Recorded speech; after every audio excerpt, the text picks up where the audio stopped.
कहानी की शुरुआत में हम एक रिसर्चर की टीम को देखते हैं जो साउथ अटलांटिक ओशियन में अपना सफर तय कर रहे होते हैं। उस शिप पर डेविड नाम का एक वेदर एक्सपर्ट होता है जो बदलते मौसम का हाल बताता है। वो सब लोग एक ऐसे आइलैंड की तरफ जा रहे थे जो बहुत ही रिमोट जगह पर होता है। गवर्नमेंट ने डेविड को वहाँ पर इसलिए भेजा ताकि वो उस आइलैंड के बदलते मौसम का ऑब्जर्वेशन कर सके। डेविड को लगभग 1 साल तक वहाँ पर रुकना था। मौसम का पूरा डाटा कलेक्ट करने के लिए उसे 1 साल रुक कर ही वापस लौट कर आना था। डेविड को साल भर का खाना और जरूरत का सामान दे दिया गया था। कई दिनों के लंबे सफर के बाद आखिरकार वो आइलैंड तक पहुंच गए। वो लोग अपनी बोट की मदद से उस आइलैंड पर उतरे। ये आइलैंड पूरी तरह से वीरान था, जहां कोई भी दिखाई नहीं दे रहा था। उस आइलैंड पर एक लाइट हाउस और एक छोटा सा घर था जहां डेविड को रहना था, क्योंकि इससे पहले भी एक रॉबर्ट नाम का वेदर एक्सपर्ट यहाँ पर रहता है, लेकिन अब उसकी ड्यूटी का वक्त खत्म हो चुका है और अब उसकी जगह डेविड यहाँ पूरा साल मौसम का डाटा कलेक्ट करने के लिए रहेगा और वह पुराना ऑफिसर रॉबर्ट शिप के साथ वापस चला जाएगा। लेकिन जब पूरी टीम वहां पर पहुंचती है तो वो हैरान रह गए, क्योंकि वहां किसी रॉबर्ट का कोई नामो निशान नहीं था।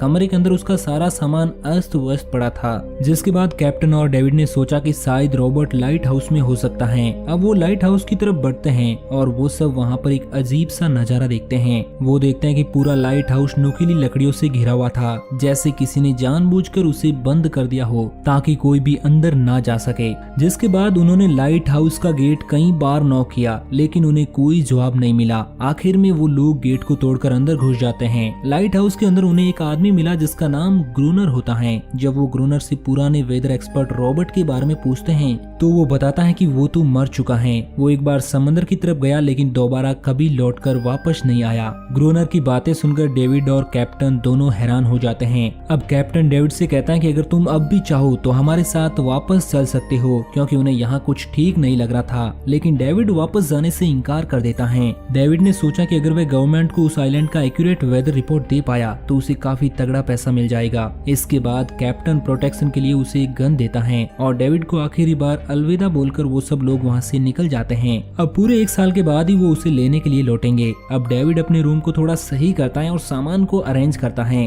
रात में उसे एक डायरी मिली जो रॉबर्ट की थी। उस डायरी में आइलैंड के बारे में बहुत कुछ लिखा था। डायरी में आइलैंड पर रहने वाले एक मिस्टीरियस क्रिएचर के बारे में कुछ बातें लिखी गई थी, लेकिन सब कुछ क्लियर नहीं था। कुछ बातें अधूरी थी। डेविड डायरी को ध्यान से पढ़ता गया। उस डायरी में कुछ अजीब तरह के जानवरों के स्केच भी बने थे। डेविड को कुछ भी समझ नहीं आया कि आखिर रॉबर्ट ने ऐसी पिक्चर्स क्यों बनाई थी। शायद उसने अपने अकेलेपन को दूर करने के लिए ये सब फिक्शनल स्टोरी लिखी होंगी। उस डायरी में उसकी वाइफ की फोटो भी लगी थी। नेक्स्ट मॉर्निंग डेविड ने मौसम का डाटा कलेक्ट करना शुरू कर दिया, लेकिन समंदर के पास पहुंचते ही उसने देखा कि चट्टानों के बीच कुछ पत्थर अजीबो तरीके से रखे गए हैं और उनके बीच सेल्स रखे थे। डेविड ने सोचा कि शायद ये सब ग्रूनर ने किया होगा। अब काम के दौरान जब उसने दूरबीन से लाइट हाउस की तरफ देखा तो उसे ग्रूनर के साथ एक और इंसान भी दिखाई दिया, लेकिन पलक झपकते ही वो गायब हो गया। डेविड उसे दोबारा देखने की कोशिश करता है, लेकिन फिर उसे लगा कि ये उसका वहम था। रात को डेविड जब अपना काम कर रहा था तभी दरवाजे पर नॉक हुआ। उसे लगा कि शायद ये ग्रूनर है। डेविड ने उसका नाम पुकारा, मगर सामने से कोई जवाब नहीं मिला। वो लैंप लेकर जैसे ही दरवाजे की तरफ बढ़ा तो उसे कुछ अजीब सी आवाज आने लगी, जो किसी इंसान की बिल्कुल नहीं थी। और फिर उसने देखा कि डोर के नीचे से किसी अजीबोगरीब जानवर का हाथ अंदर आने की कोशिश कर रहा है। वो इंसान का हाथ बिल्कुल भी नहीं था। ये देखकर डेविड पूरी तरह से डर गया। वो तुरंत बेसमेंट की तरफ भागा और वहाँ जाकर छिप गया। कुछ ही देर में वो मिस्टीरियस क्रिएचर घर के अंदर घुस चुका था और वह डेविड को ढूंढ रहा था, मगर डेविड बेसमेंट की एक छोटी सी दरार से उसे देख रहा था। डेविड की हलचल से क्रिएचर को उसके बारे में पता चल गया, जिसके बाद वो क्रिएचर डेविड को मारने के लिए उसे पकड़ने की कोशिश करने लगा।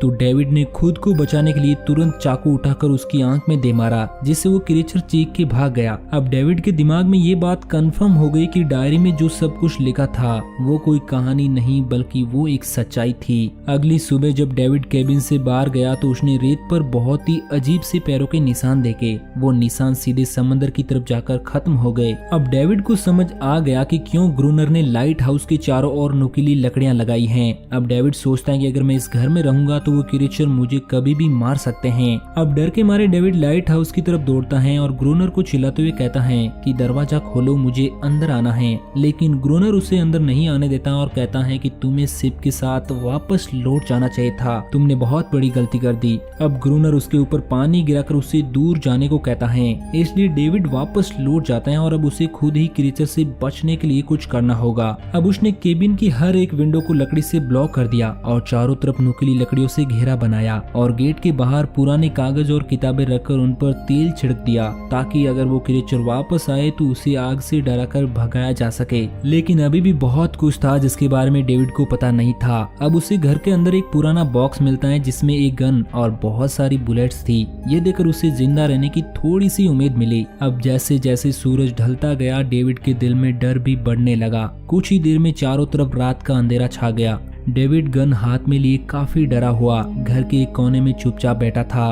तभी एक अजीब आवाज आई और जब डेविड ने खिड़की से छुपकर समुद्र की तरफ देखा तो उसके होश ही उड़ गए। उसने देखा कि सिर्फ एक ही नहीं बल्कि बहुत सारे क्रिएचर उसकी ओर बढ़ रहे हैं। कुछ ही देर में वो सब इकट्ठा होकर केबिन का गेट तोड़ने की कोशिश करने लगे। डेविड ने तुरंत गोलियां चलानी शुरू की जिससे कुछ क्रिएचर मारे गए। डेविड को लगा कि गोली की आवाज सुनने के बाद वो डरकर भाग जाएंगे, लेकिन वो जानवर अपने साथियों को मरते हुए देखकर और भी ज्यादा भड़क गए। तभी डेविड गेट के बाहर रखी पुरानी किताबों में आग लगा देता है। आग से डरकर वो क्रिएचर वापस समंदर में लौट जाते हैं, लेकिन अब वो आग डेविड के केबिन में पहुंच चुकी थी और उसका केबिन आग की लपटों में जलने लगता है। डेविड किसी तरह से एक चादर में खुद को लपेटकर अपनी जान बचाता है और लाइट हाउस के पास एक बड़े पत्थर के पीछे छिप जाता है। क्रिएचर को शूट करते वक्त डेविड के हाथ में काफी गहरी चोट भी आ गई थी। अब अचानक तेज बारिश शुरू हो गई जिससे आग धीरे धीरे बुझने लगी, लेकिन तब तक उसका केबिन जल चुका था। अब डेविड को जिंदा रहने के लिए लाइट हाउस में जाने के अलावा कोई ऑप्शन नहीं दिखा। वो अपनी राइफल उठाता है और लाइट हाउस के पास के पत्थरों के बीच छिप जाता है। जब ग्रोनर पानी भरने के लिए लाइट हाउस से बाहर निकला तो डेविड उसका पीछा करता है, लेकिन तभी अचानक एक अजीब सा क्रिएचर जो ग्रोनर के पास ही था डेविड पर हमला कर देता है, लेकिन किसी तरह करके डेविड ने उसे काबू में कर लिया। असल में वो क्रिएचर ग्रोनर का गार्ड था। जब वह उसे शूट करने वाला था तो ग्रोनर ने तुरंत डेविड को रोका और कहा, रुक जाओ, ये मेरा पालतू है। डेविड ने गोली नहीं चलाई और मौके का फायदा उठाते हुए उसने ग्रोनर के साथ एक शर्त रख दी कि इसकी जान के बदले मुझे लाइट हाउस में शरण मिलेगी। ग्रोनर शर्त मान जाता है क्योंकि डेविड के पास ढेर सारा खाने पीने का सामान था। शाम होने से पहले दोनों बचा हुआ खाना लेकर लाइट हाउस लौट गए और वे दोनों आराम से सो गए। अगली सुबह वो क्रिएचर चुपचाप डेविड का हाथ चाट रहा था। जब डेविड नींद से जागा तो उसने देखा कि क्रिएचर के चाटने की वजह से उसका घाव पूरी तरह से ठीक हो चुका है। ये देखकर डेविड चौंक गया। अब वो ग्रोनर से इस क्रिएचर के बारे में और जानने की कोशिश करता है ताकि वो इसके बारे में पूरी दुनिया को बता पाए, क्योंकि ये सब किसी चमत्कार से कम नहीं था और डेविड अपनी रिसर्च से ये सब प्रूव करता है तो वो दोनों तो माला माल हो जाएंगे। लेकिन ग्रोनर को इस बात का लालच नहीं था। ये आइलैंड ही अब उसकी दुनिया थी, इसलिए वह उसे छोड़कर नहीं जाना चाहता था। अब डेविड उससे पूछता है कि ये अजीब सा क्रिएचर उसका पालतू कैसे बना। तो ग्रोनर ने बताया कि एक बार उसने उसकी जान बचाई थी। वो गलती से उसकी फिशिंग नेट में फंस गई थी, तभी क्रिएचर बहुत छोटी थी और उस दिन के बाद से वो ग्रोनर के साथ ही रहने लगी। लेकिन ग्रोनर बहुत ही निर्दयी इंसान होता है और वो उस क्रिएचर के साथ बहुत बुरा बर्ताव करता था और हर दिन उसके साथ फिजिकल भी होता था। ग्रोनर बताता है कि एक बार इस क्रिएचर ने उस पर हमला भी किया था, जिसके बदले में उसने उसे इतनी कठोर सजा दी कि उस सजा के बाद वो क्रिएचर अपने आप को ग्रोनर की गुलाम समझने लगी और इसी वजह से वो सभी क्रिएचर हर रात समुद्र से बाहर आते हैं ताकि वो अपने साथी को वापस ले जा सके। लेकिन ग्रोनर ऐसा नहीं होने देता। ये सब जानकर डेविड समझ जाता है कि वो यहाँ गलत फंस गया, इसलिए अब यहाँ और नहीं रहना चाहता और किसी तरह से इस आइलैंड से अपनी जान बचाकर भागना चाहता था। खैर शाम होने लगी और ग्रोनर उसे गन लेकर रेडी होने के लिए कहता है, क्योंकि वो सब कभी भी हमला कर सकते हैं। अब कुछ ही देर में समुद्र से बहुत सारे क्रिएचर बाहर निकल कर आ गए। वो सब लाइट हाउस की तरफ बढ़ते जा रहे थे और ग्रोनर उन पर लगातार फायर करता जा रहा था, लेकिन डेविड पूरी तरह से डर गया था और कुछ ही देर में वो बेहोश हो गया। सिर्फ ग्रोनर पूरी रात अकेला इन क्रिएचर से लड़ता रहा।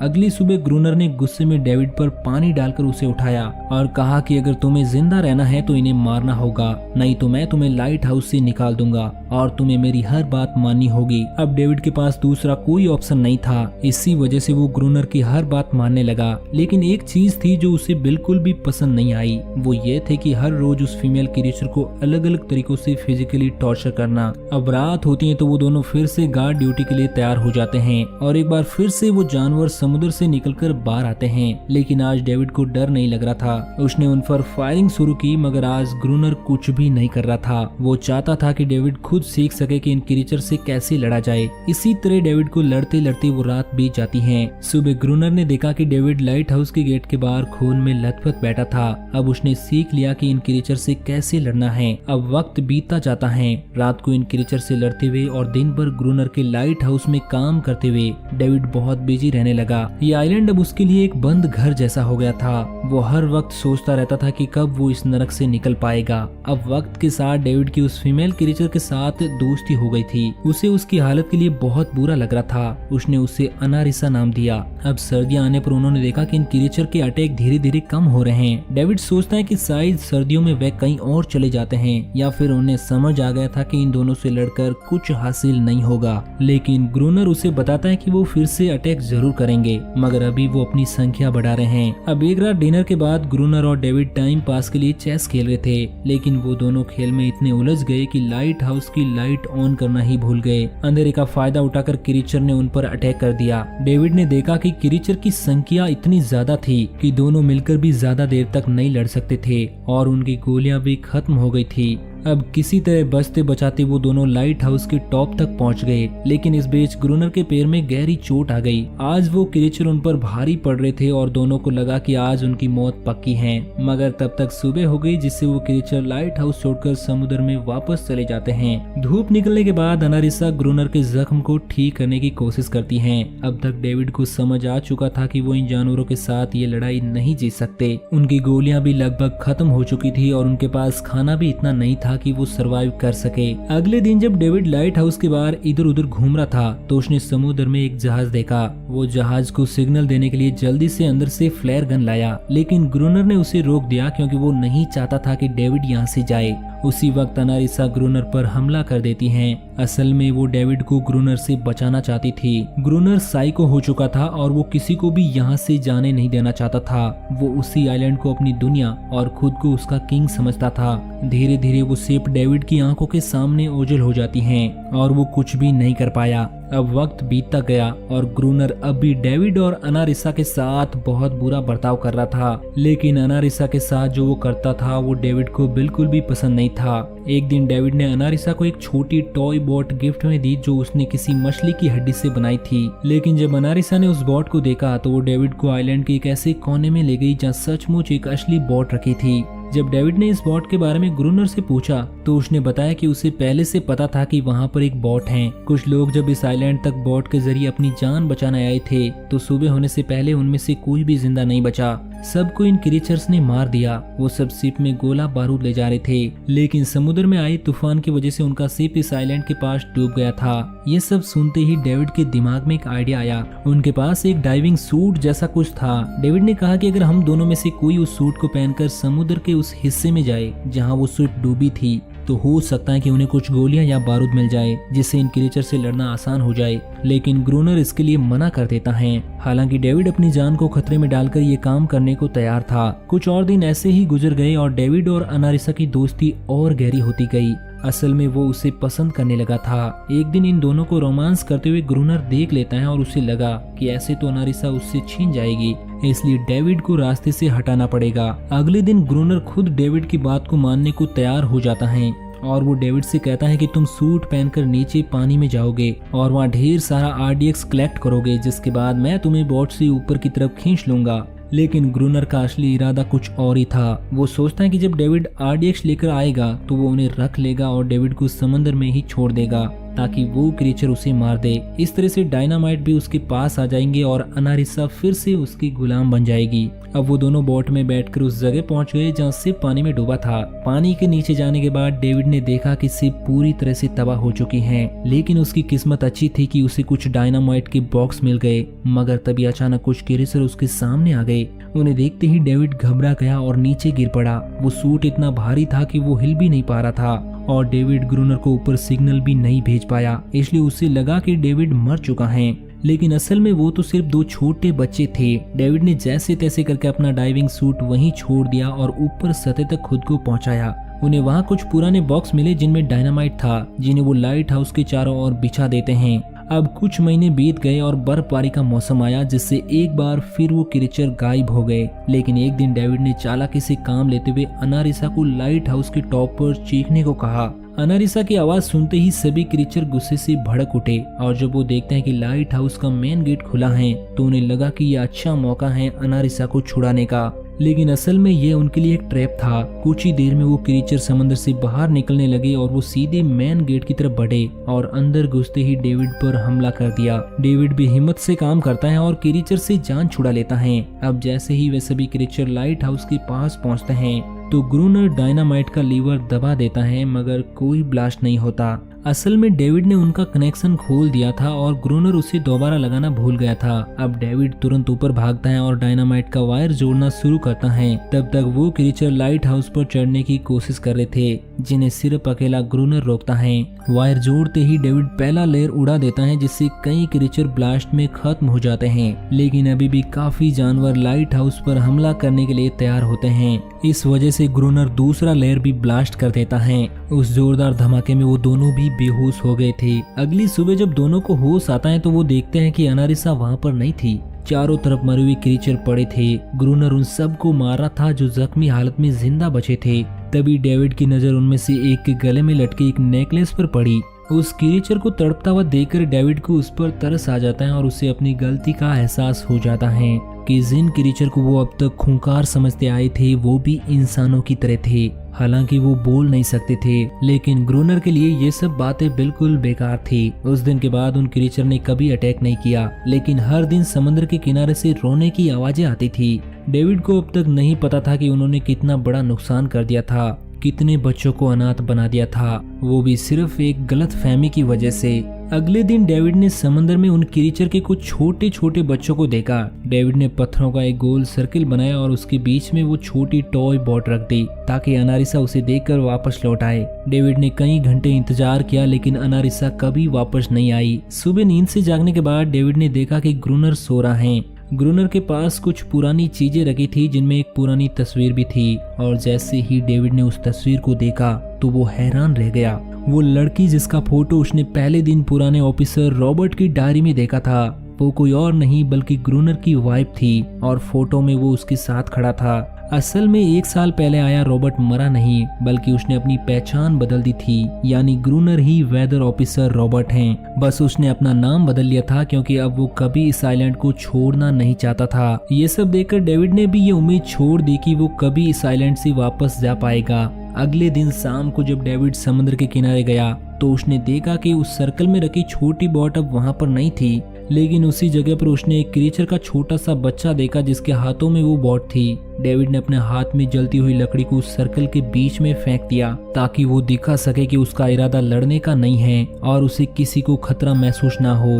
वो उनके साथ दोस्ती करना चाहता था। कुछ ही देर बाद समुद्र की लहरों से अनारिसा निकलती है और उसके पीछे पूरा क्रीचर का ग्रुप भी समुद्र से बाहर आता है। लेकिन इस बार कोई भी डेविड पर अटैक नहीं करता क्योंकि वो भी अब शांति चाहते थे। उनका इरादा सिर्फ अपने बच्चों के लिए एक सुरक्षित जगह पाने का था। लेकिन तभी वहां ग्रूनर हाथ में बंदूक लिए पहुंच जाता है। ग्रूनर को लगता है कि अगर शांति हो गई तो वह खुद को किंग कैसे मानेगा। डेविड उसे समझाने की कोशिश करता है कि ये क्रीचर लड़ना नहीं चाहते, लेकिन ग्रूनर किसी की भी नहीं सुनता और वो अनारिसा से चिल्लाकर अंदर जाने के लिए कहता है। लेकिन ये पहली बार था कि अनारिसा ने उसकी बात नहीं मानी क्योंकि अब वो उसकी गुलाम नहीं थी। ये देखकर ग्रूनर खुद को अंदर से कमजोर महसूस करने लगता है। गुस्से में वो लाइट हाउस की तरफ चला जाता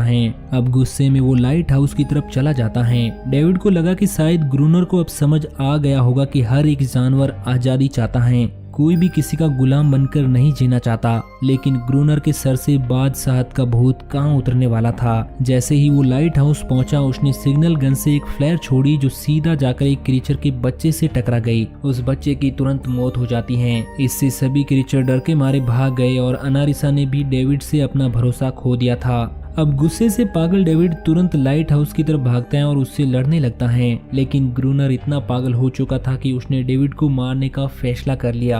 अब वो हाथ में लोहे की रोड लेकर जैसे ही डेविड पर वार करने वाला था, डेविड ने उसे उसके असली नाम से पुकारा और कहा कि रुक जाओ रॉबर्ट, तुम खूनी नहीं हो। ये सुनकर ग्रूनर एकदम से रुक गया। असल में रॉबर्ट ऐसा इंसान कभी था ही नहीं। इस आइलैंड पर आने के बाद अकेले रहने की वजह से उसकी मेंटल हेल्थ बिगड़ चुकी थी। अकेलापन, अपनी पत्नी की मौत और गहरा डिप्रेशन उसे एक साइको बना देता है, मगर वो एक अच्छा इंसान था। ग्रूनर को एहसास हुआ कि ये क्रिएचर कभी लड़ना नहीं चाहते थे, वे बस शांति चाहते थे।